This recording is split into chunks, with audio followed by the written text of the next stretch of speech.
Le vieux chien s'appelait Max.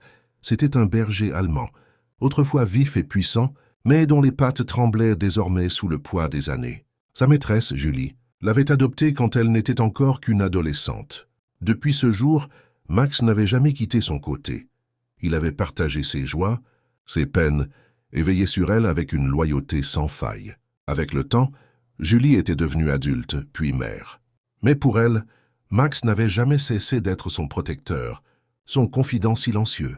Chaque matin, malgré ses douleurs, il venait poser sa tête sur ses genoux, comme pour dire « Je suis encore là ».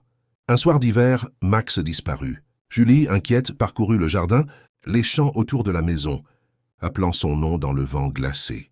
Pas de réponse. Son cœur se serra.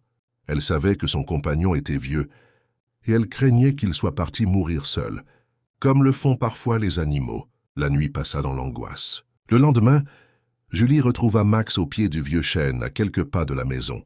Trempé, couvert de boue, il respirait faiblement. Julie s'agenouilla, prit sa tête entre ses mains et sentit ses yeux se remplir de larmes. Elle appela le vétérinaire, prête à entendre le pire. Mais après un examen, celui-ci déclara « Il est épuisé, mais son cœur tient encore. Avec du repos et beaucoup de soins, il peut s'en sortir. » Julie se promit alors de rendre à Max tout ce qu'il lui avait donné. Pendant des semaines, elle le soigna comme un enfant.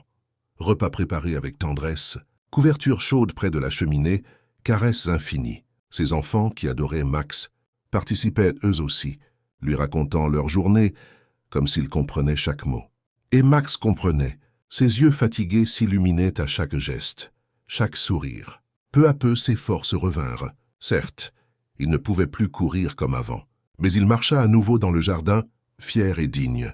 Un après-midi de printemps, Julie s'assit sur le perron. Max vint poser sa tête sur ses genoux, comme au premier jour. Elle caressa son pelage devenu gris et dit doucement « Merci d'avoir attendu.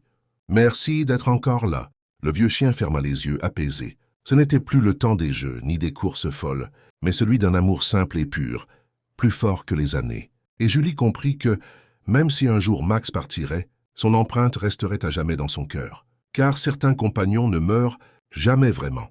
Ils continuent de vivre dans chaque souvenir, chaque sourire, chaque battement de cœur.